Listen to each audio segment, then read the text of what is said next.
My name is Nora Bennett, and I am 28 years old. On my wedding night at Riverview Hall, my father, Derek Bennett, took the microphone and smiled.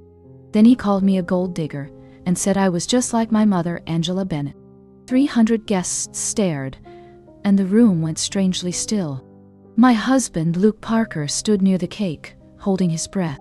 My best friend, Sophie Lane, froze beside the dance floor, like she could not move. Grandma Vivian sat rigid at our family table, gripping her napkin too tightly. I felt the heat rise in my face, but I did not cry, and I did not run. I walked straight toward the disc jockey booth, steady and quiet. The sound technician, Mila Grant, looked startled. Then I gave her a small nod. I asked her to play a file, and I said it calmly, like it was scheduled. The speakers filled the hall with my father's voice, relaxed and confident. He was talking to a woman named Renee Walsh, like she was his partner. He bragged about moving a house into Northbridge Holdings, so Angela could not claim it. He laughed about making my mother look greedy, and he promised she would leave with almost nothing. He said, I would always be the problem child, and he sounded proud of it. People in the crowd turned their heads, one by one, following the sound. Derek's face drained of color, and his smile collapsed. He tried to step forward, but his legs hesitated, like his body knew he was exposed. Then a man at table 6 stood up, adjusted his jacket, and introduced himself in a clear voice. His name was Julian Rhodes, and he was our attorney.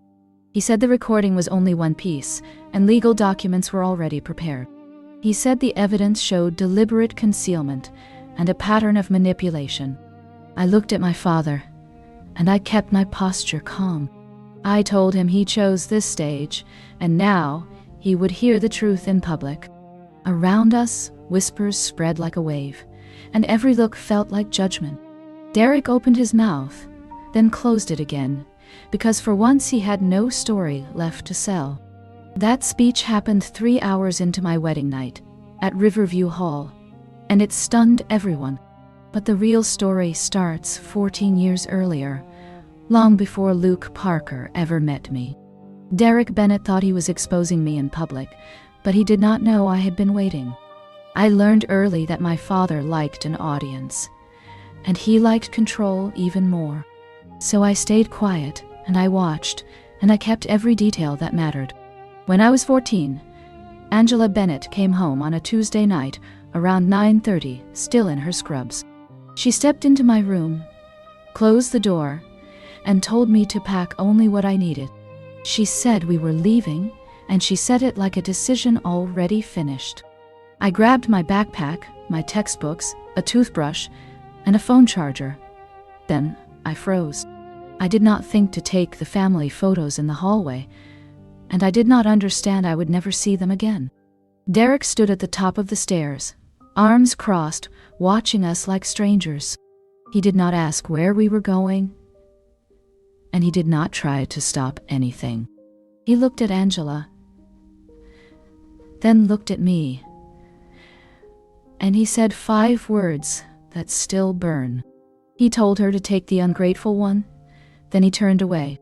I was 14, and I had done nothing wrong, not even close. I had made honor roll that semester, and I cleaned the kitchen every Sunday. But I stood beside my mother, and in Derek's mind, that made me the enemy. Angela drove in silence, hands tight on the wheel, eyes fixed forward. I held my bag on my lap, watching streetlights smear across the glass. I did not cry, because confusion can feel heavier than sadness. Within a week, Derek Bennett called everyone on his side of the family. He called aunts, uncles, cousins, and even old church friends. His story was simple, and it landed because it sounded familiar to people. He said Angela Bennett left because she found someone else, and he said she lied for years. It was not true. There was no other man, and there was no secret romance.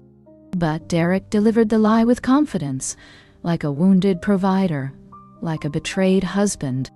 People believed him, because belief is easier than asking questions. Nobody called me to ask what happened, and nobody asked Angela either. I was 14, and I learned what it means to be invisible. Derek did not call me for 6 months, and the silence felt like punishment. When I finally called him, he answered on the third ring, sounding bored and flat. He said if I was calling to ask for money, I was just like Angela. He did not ask if I was safe, and he did not ask if I was eating. I hung up, then sat on the edge of a rented bed in a room that did not feel like mine. Angela worked double shifts, and she tried to keep us steady. She made small dinners, checked my homework, and fell asleep on the couch. She carried exhaustion like a uniform, and she still showed up for me. Derek, meanwhile, kept building his version of events, and he repeated it until it sounded like truth. I began to understand the trap. If you defend yourself, he calls you dramatic. If you stay quiet, he calls you guilty. So I did the only thing I could.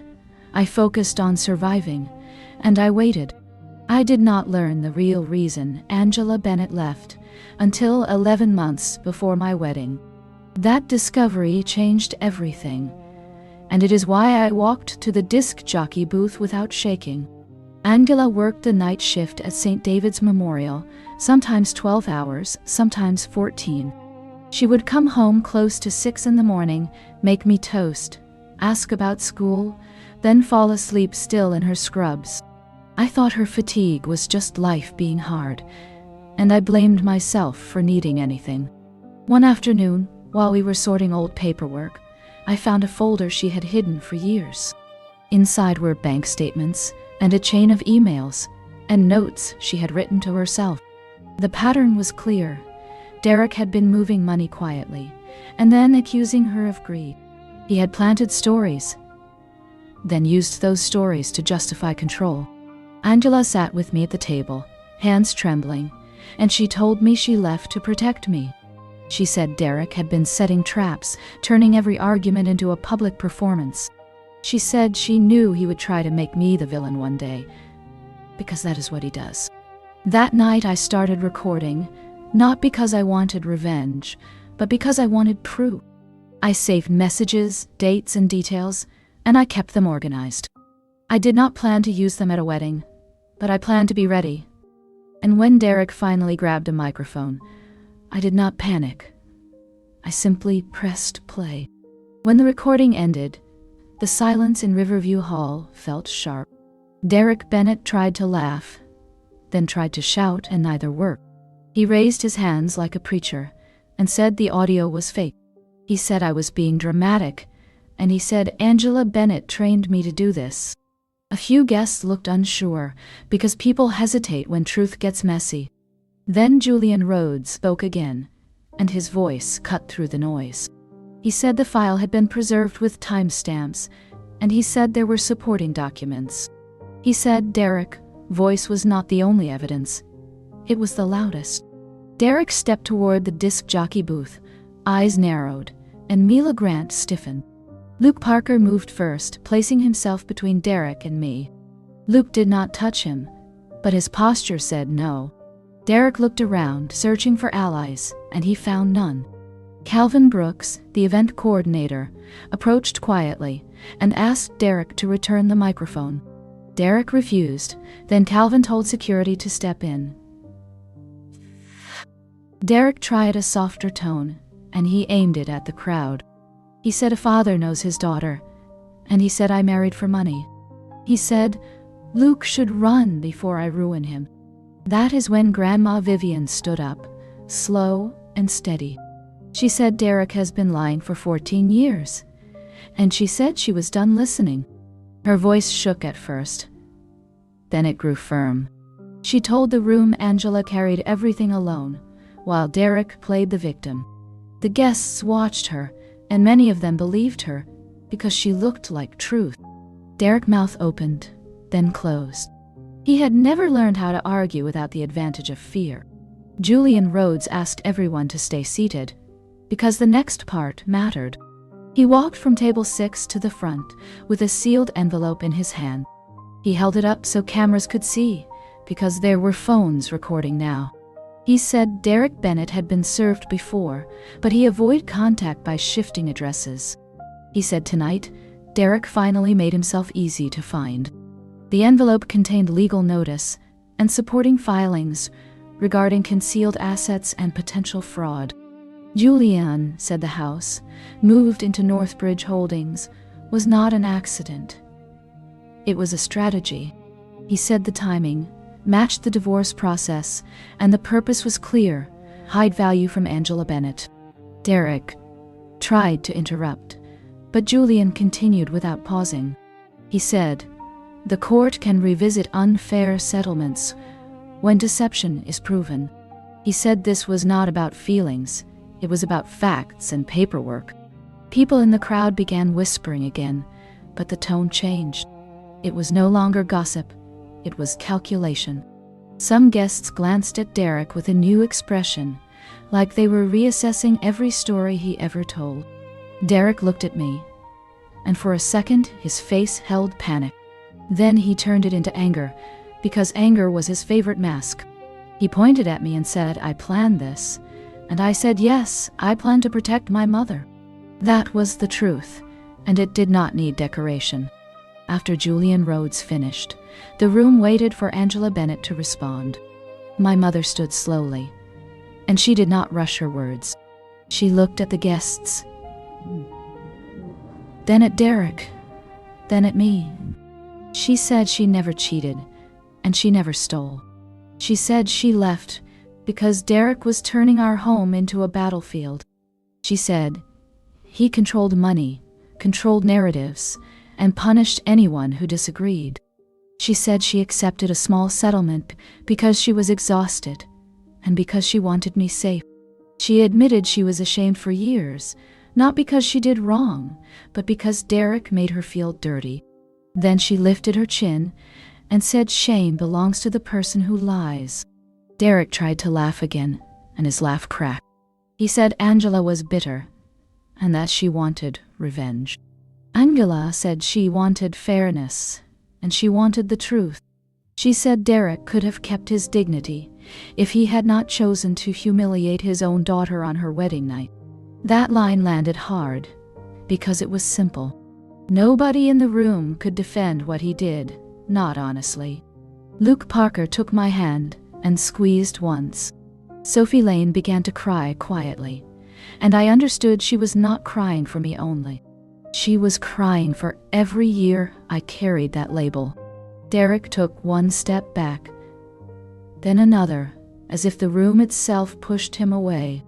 Once the truth hit the room, Riverview Hall did not feel like a celebration anymore. It felt like a jury watching one man unravel. Derek Bennett tried to regain the microphone, but Calvin Brooks signaled the disc jockey to cut sound. Security stepped closer, not aggressive, just present. Derek looked around, searching for someone to defend him, but people avoided his eyes. A few guests quietly returned gifts to their tables, like they no longer wanted their names attached. Sophie Lane moved to my side, and she held my bouquet because my hands were shaking now. Luke Parker kept his body between me and Derek, calm and steady. Mila Grant stayed at the booth, watching every move, ready to protect the equipment and the evidence. Derek finally shouted that I was humiliating him, and I said he started the humiliation. He called me ungrateful, and I said I learned ungrateful from him. That was the first time I spoke to him in public without fear. Grandma Vivian stepped closer, and her voice cut through his noise. She told Derek to leave, and she said if he refused, the police would be called. Derek tried to argue, but his words sounded thin now, because the room heard his real voice on the recording. People do not forget what they hear with their own ears. Derek backed away toward the exit, still talking, still blaming, still trying to twist the story. Then he disappeared into the hallway, and for the first time, the air felt lighter. Derek Bennett did not go home that night. He went to damage control. He called relatives, and he called old friends, and he tried to explain. But the problem with public truth is that it spreads faster than excuses. By midnight, Videos were already circulating. People sent them to group chats and asked, "Is this real?" Some of Derek's supporters were shocked. Others were embarrassed, and many went silent. Angela Bennett sat with me in a quiet side room at Riverview Hall, and she kept touching my hair like I was still 14. She whispered that she was proud of me, and my chest tightened. I realized I had been waiting to hear that for years. Luke Parker sat on the floor beside us, still in his suit, and he told Angela he would protect our family. Julian Rhodes checked his phone, then nodded once. He said Derek had been officially served, and the filing was now in motion.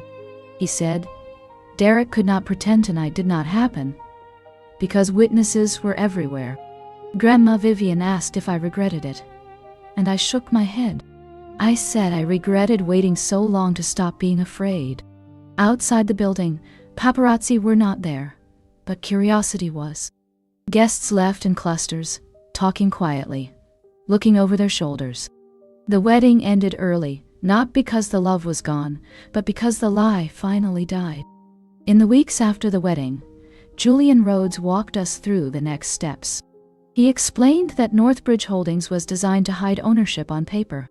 He said Derek Bennett transferred the house into the company, then acted like it was still his personal asset. He said the timing aligned with key divorce filings, and that mattered. Angela Bennett brought old documents she had kept in a shoebox, receipts, emails, banknotes. Each one felt small alone, but together they formed a story. Derek had always called himself generous, but the numbers showed something else. There were withdrawals when bills were due, transfers when Angela asked questions, and gaps that matched his mood swings. Julian said the court could order discovery, and discovery is where secrets collapse. Derek tried to settle quietly through a message, offering Angela a small amount to make the problem go away.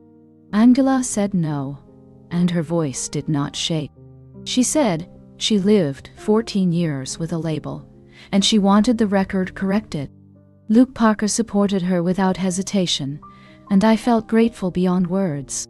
Sophie Lane helped me sort screenshots and files, labeling everything by date. I realized my whole adult life had been shaped by one lie.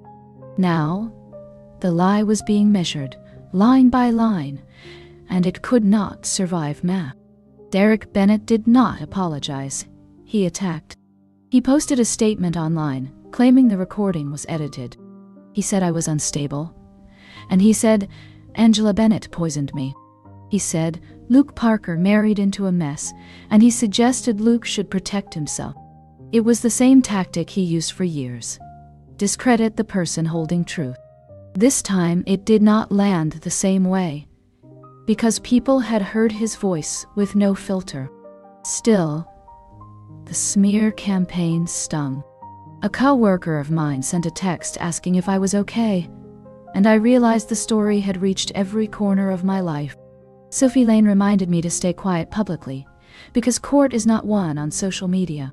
Julian Rhodes said Derek's statements could help us, because they showed continued defamation. Angela looked tired, but she did not fold.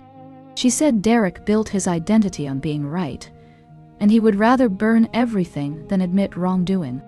Luke held my hand through every phone call and every new message. He told me we would not chase Derek drama, we would let legal facts do the work. Grandma Vivian said something I will never forget. She said, when a liar loses control, he screams louder. 2 weeks after the wedding, Julian Rhodes called me late at night. He said someone connected to Derek Bennett had reached out, and it was unexpected. The person was Renee Walsh, the woman on the recording.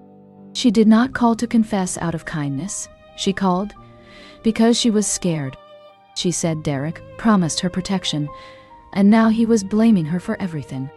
She said he told her the recording would never surface, and he told her Northbridge Holdings was safe. Now she feared she would be pulled into court, and she wanted guidance. Julian said we could not advise her directly, but he noted her contact, and he documented it. The next morning, Renee left a voicemail on my phone, and her voice sounded strained. She said, She did not know Derek was still attacking Angela, and she claimed she believed he was already divorced fairly. She said she regretted her part, but regret without action is just noise. I did not respond. I forwarded the voicemail to Julian Rhodes, and I let him handle it through proper channels. Later that day, Derek sent me an email, long and emotional. He wrote that I embarrassed him and that I broke his heart. He wrote that family should stay loyal, and he wrote that I owed him an apology. I read it once, then deleted it. Loyalty to a liar is not loyalty. It is surrender. The first hearing was not dramatic, but it was powerful in a quieter way. We sat in a courtroom with plain walls, and everything felt smaller than Riverview Hall, yet more serious. Julian Rhodes presented initial filings, and he outlined the asset concealment concerns. He referenced Northbridge Holdings, the transfer timing, and the discrepancy between declared value and actual value. Derek Bennett arrived with an attorney, and he looked confident at first. Then Julian introduced the recording and its preservation details, and Derek's confidence shifted. The judge did not react with emotion, only attention. Angela Bennett sat beside me, hands folded, breathing carefully. When it was her turn to speak, she did not plead. She described facts, dates, and the impact on her life. She said she accepted an unfair settlement to protect me, and she said she did not have the resources to fight then. She said she was called greedy for 14 years, while Derek hid assets behind paperwork. The judge asked Derek's attorney direct questions, and the answers sounded uncertain. After the hearing, Angela walked outside into cold air, and she looked up at the sky. She said she finally felt believed by a room that mattered. Luke Parker kissed her forehead, and I felt something settle in my chest. It was not vengeance, it was correction. After the first hearing, something subtle changed. Derek Bennett did not lose everything in one day, but he began losing his audience. A few relatives who once repeated his story stopped calling him back. A cousin who used to share his posts deleted them quietly. At a family gathering, an aunt asked Angela Bennett a gentle question, and it was the first time anyone did. She asked if Angela was truly okay back then, and Angela answered honestly. That honesty spread in slow circles. Derek tried to counter it with charm, inviting people out, offering favors, reminding them of old loyalties. But loyalty built on lies has weak foundations. Luke Parker noticed it too. He said people are not only judging Derek's actions, they are judging their own past choices. Grandma Vivian said some would apologize, and some would pretend they never knew. Both are forms of self-protection. I kept my focus on what mattered, supporting Angela, keeping records, and staying calm. Derek wanted me emotional, because emotion makes people look unstable. I refused to give him that gift. When you stop reacting, a manipulator runs out of moves. Julian Rhodes filed for discovery, and Derek's attorney resisted immediately. They claimed requests were too broad and too invasive. Julian responded that concealed assets require transparency. The court ordered production deadlines, and suddenly Derek had to show receipts he never expected to show. Bank records, transfer forms, communications tied to Northbridge Holdings. Derek tried to delay, then tried to submit partial documents, then tried to blame accountants. Each attempt created another inconsistency, and inconsistency is where cases grow stronger. Angela Bennett did not gloat, she just kept showing up. She brought every paper she had, and she answered questions without dramatizing. Julian said that steadiness was powerful. Derek, meanwhile, became louder in private messages. He called me ungrateful again, and he called Angela vindictive. He warned me that people would see who I really was. I did not reply, and I forwarded everything to Julian. One afternoon, Julian called with a restrained tone. He said Derek produced a spreadsheet that appeared altered, and metadata suggested recent edits. Julian said this could become serious, because courts do not like games. I felt my stomach drop, because I knew Derek pride. He would rather risk consequences than admit wrong. Luke told me to breathe, and he reminded me we were not forcing Derek to lie. Derek was choosing it, again. In the middle of discovery, I ran into Renee Walsh in a grocery store parking lot. I did not plan it, and I did not want it. She approached me slowly, eyes watery, hands shaking. She said she did not know how bad it was, and she said Derek promised her it was harmless. She said he told her Angela Bennett was greedy, and that he was protecting himself. She said she believed him because he sounded convincing, and because she wanted to. I listened without speaking, and my silence made her talk more. She admitted Derek coached her on what to say if anyone asked about Northbridge Holdings. She admitted he practiced phrases with her, so she sounded natural. She said she could not sleep since the wedding, because she kept hearing his voice on the speakers. I told her one sentence, calm and final. I told her if she wanted to fix anything, she should tell the truth to the court, not to me. Renee nodded, tears falling, and she walked away. I stood there for a long moment, feeling strange. Her confession did not bring comfort, but it brought clarity. Derek did not slip, he strategized.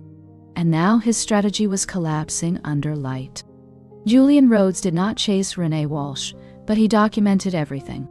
He said the best witnesses are the ones who speak under oath, with consequences attached. He filed a notice, and Renee was formally contacted through counsel.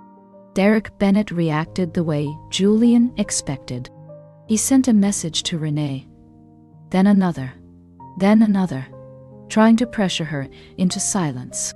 Renee forwarded the messages to her attorney, and her attorney forwarded them to Julian. That chain mattered because it showed intimidation. Julian told us to stay steady and to let the process work. Angela Bennett sat at my kitchen table that night, hands wrapped around a mug she did not drink. She said she felt like she was watching a storm from inside a safe house. She said she never had safety before. Not real safety. Luke Parker told her she deserved it, and he meant it. I watched my mother's face soften, and I realized she was finally allowing herself to believe the future might be lighter. Derek, however, could not allow light. He kept calling the case a betrayal, and he kept telling people he was the victim. The more he spoke, the more people saw the pattern. A man who is innocent usually explains once, then proves it. A man who is guilty explains forever. When discovery reached the corporate filings, Northbridge Holdings stopped looking like a clever shield and started looking like a trap. Julian Rhodes obtained records showing the company had little real business activity. It existed mainly to hold the house and move money around. He also found emails linking Derek Bennett to instructions about timing and about keeping Angela Bennett unaware. Derek's attorney tried to argue it. It was normal asset planning. Julian responded that normal planning does not require lies on a recording. The court ordered additional documents, and Derek's delays became riskier. Angela looked at the papers and said one thing quietly. She said he did this while telling everyone she was greedy. That sentence carried years of damage inside it. Luke Parker held her shoulder, and I felt anger, but I kept it controlled. Julian said controlled. Anger is useful because it keeps you focused. He also said we were nearing the moment Derek would have to choose, settle fairly or face deeper consequences. Derek chose neither. He chose performance again. Derek Bennett tried to stage a comeback, and he picked the wrong moment. He showed up at a charity event where Luke Parker and I were attending, and he acted like nothing happened. He greeted people loudly, shaking hands, smiling too wide. Then he approached me, and he said we should talk, like we were simply having a family disagreement. I kept my voice calm, and I told him all communication should go through Julian Rhodes. Derek laughed and said I was hiding behind lawyers because I knew I was wrong. A few people nearby heard him, and their faces tightened. Derek noticed, and he switched tactics fast. He said he forgave me, and he said he hoped I healed from my mother's influence. That was his favorite trick, to insult you as if it was kindness. Grandma Vivian stepped beside me, and she looked Derek in the eye. She said Derek should stop performing, because the facts were already filed. Derek's smile flickered, then stiffened. He backed away, still pretending confidence, but his footsteps were quicker. Later that night, Sophie Lane whispered that 3 donors asked what happened, and she told them the truth in one sentence. She said Derek called his daughter a gold digger at her wedding and got exposed by his own voice. That sentence traveled. Derek could not stop it because he created it. A month later, Derek Bennett attorney reached out with a settlement offer. The amount was larger than the first one, and the tone was polite, almost respectful. Julian Rhodes read it, then looked at Angela Bennett. He said, "The offer was not generosity. It was fear." Derek wanted to end Discovery, because Discovery was exposing too much. The offer also included a condition: confidentiality. Derek wanted Angela to take money, then stay silent so the public story could fade. Angela sat still, and her eyes did not move. She said she lived 14 years under a lie, and she was not signing another silence contract. Julian said we could negotiate terms, but he respected her choice. Luke Parker said whatever Angela decided, we would support it. I felt proud of my mother in a way that made my chest ache. Derek expected money to buy control, because money always worked for him before. This time, control was not for sale. Angela told Julian to respond with a counter, focused on fairness and acknowledgement. She said she wanted corrected records, and she wanted the truth reflected in formal outcomes. Julian drafted it carefully, and he sent it. Derek refused within hours, because he could not tolerate accountability. Julian said that refusal told us everything. Renee Walsh was deposed in a quiet conference room, not a courtroom. Still, the pressure was real, because a sworn statement changes everything. Julian Rhodes attended, and so did Derek attorney. Renee sat, with her hands clasped, eyes down, then she lifted her chin and answered. She admitted Derek Bennett told her to keep Northbridge Holdings secret. She admitted he practiced phrases with her so she would sound natural. She admitted he called Angela Bennett a gold digger. And he said the best way to win is to control the story. Derek attorney objected often, but objections do not erase answers. Renee also admitted Derek warned her not to speak after the wedding, and he said she owed him loyalty. When Julian asked why she came forward, Renee's voice cracked. She said she was tired of feeling dirty. That word dirty hit me hard, because it was what Derek did to women. He labeled them, then used the label as a cage. Renee signed her deposition, and she left the room looking smaller, but lighter.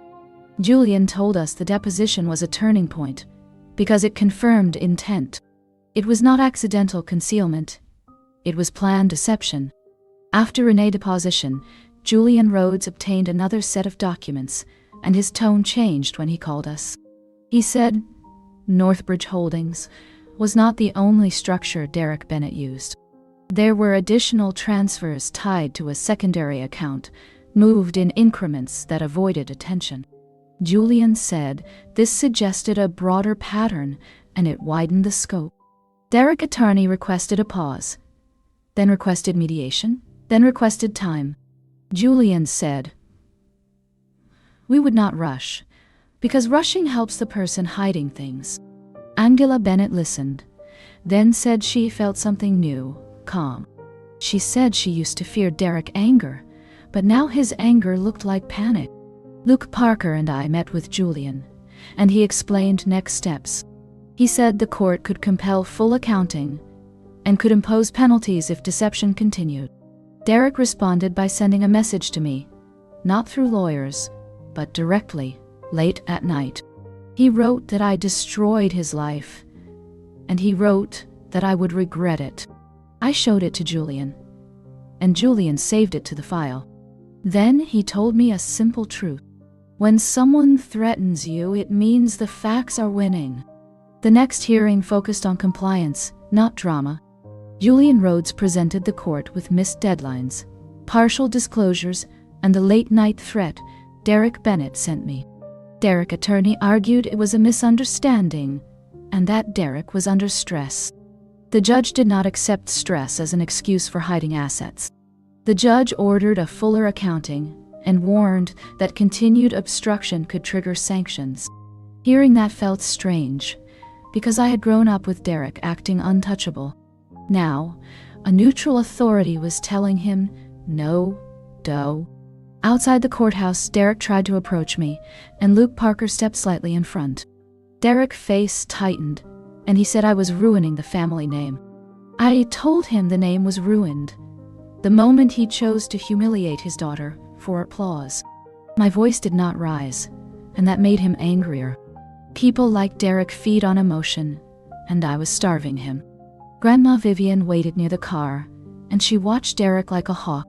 She said Derek only understands power, and law is the only power that does not flinch for him. Angela Bennett sat in the passenger seat, eyes forward, breathing slowly. She said she felt tired, but she also felt free. Freedom sounded like a deep exhale. A week later, Derek Bennett attorney returned with a new offer, and the tone was different. The numbers were higher, the timeline was shorter, and the conditions were fewer. The biggest change was the missing clause: confidentiality. Julian Rhodes smiled slightly when he pointed that out. He said Derek realized he could not buy silence anymore. Angela Bennett read every line twice. She asked Julian questions about enforcement, tax handling, and future protections. She asked for language that corrected the record, not only money.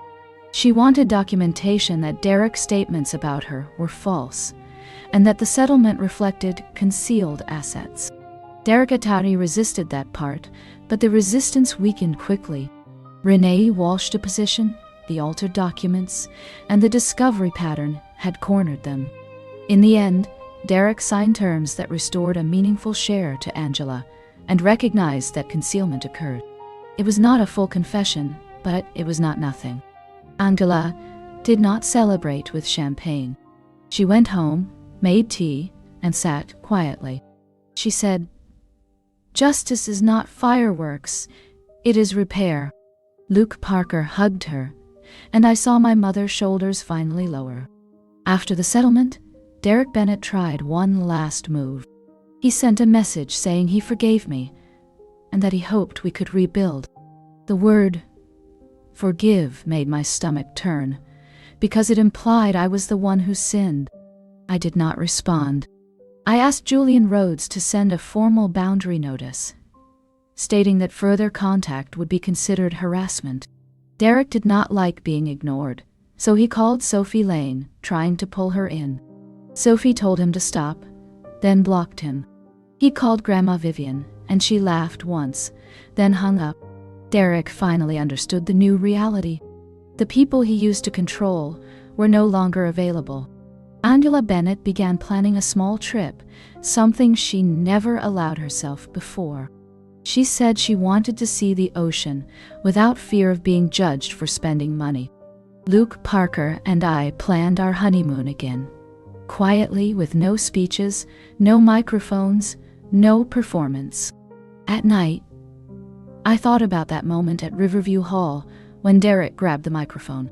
He believed he owned the story, and he believed he could shame me into silence.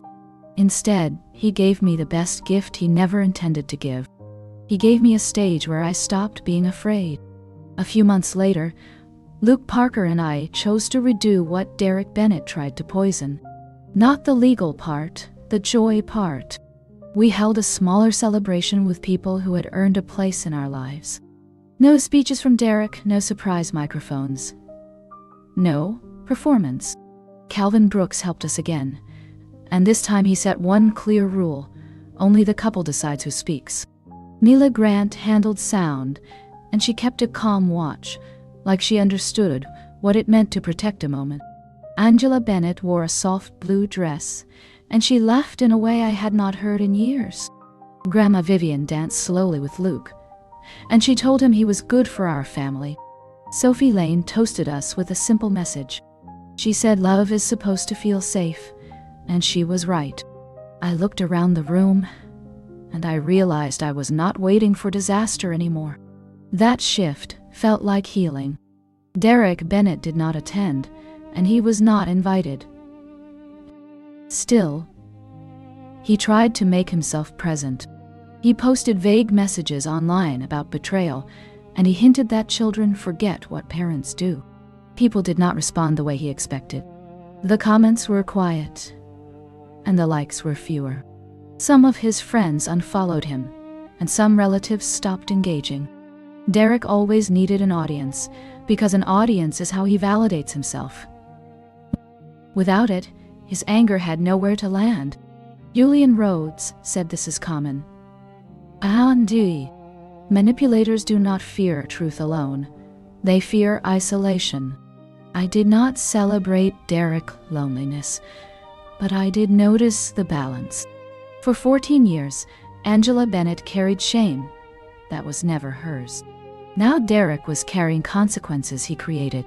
That was not cruelty. That was correction. The final lesson of this story is not that money solves pain. Money can repair opportunities, but it cannot return lost years.